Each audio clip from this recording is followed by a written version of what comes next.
Hi, I'm Jason Lucas. I'd like to talk to you today around what it takes to be a strategic leader. Here's my office, as you can see. I'm a senior finance broker at Stratum Finance.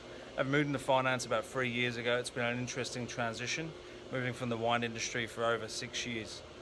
The transition came with its challenges in getting to understand both the infrastructure and the model, and working late nights, as you can see. Well, look at my core strengths and achievements. I'd like to look back over the years and think that I've achieved a lot when it comes to, both personal success and in strategic leadership. My approach early on was to problem solve, to look at issues and relate them in an ad hoc way. Since then, I suppose I'd look at more an adaptive leadership style by taking a step back, taking a balcony view and really seeing what's going on. By that's that third person perspective. My ability to understand business, both intrinsic and extrinsic factors, has come around over the years from a variety of experiences. Firstly, by working in small startup and SMEs, and secondly in large organisations. Now the structure in both has been comparably very different.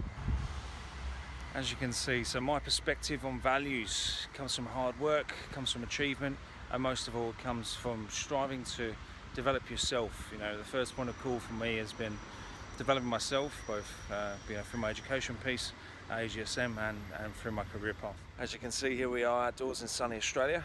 Now, for me, my strategic leadership story began in England. Slightly different background and scenery to what we see today.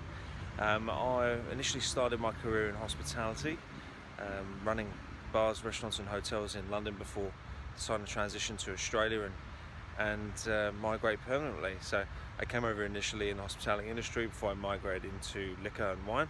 That transition for me really changed my strategic approach. Working in hospitality gives you a set of skills in running an authoritarian style regime, I suppose you'd call it, by running large teams, predominantly 100 to 150 in size, and that structure needs to be firm, assertive. It's much less of a collaborative approach and much more of an authoritarian approach. Now, that experience has strengthened me as a strategic leader.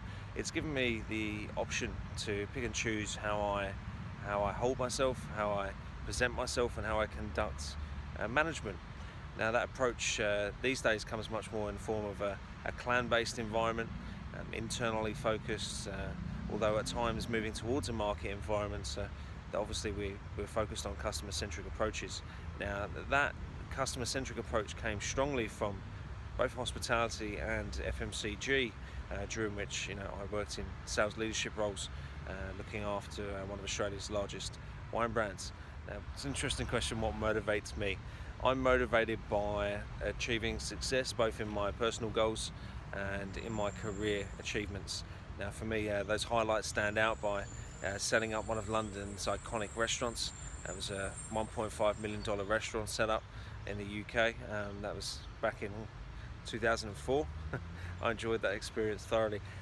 Past that, setting up my own winery in the Hunter Valley and establishing that to success. Past that, setting up my own winery in the Hunter Valley and establishing that as a dominant brand within both Australian and export markets. In terms of my next role, I'm highly motivated now within the finance industry, having recently transitioned 3 months ago to pursue my career ambitions of having recently moved into the finance industry. I'm highly motivated to achieve success within this business, as I see it has great opportunity for change and strategic leadership within both the finance industry and the larger demographic of Australia.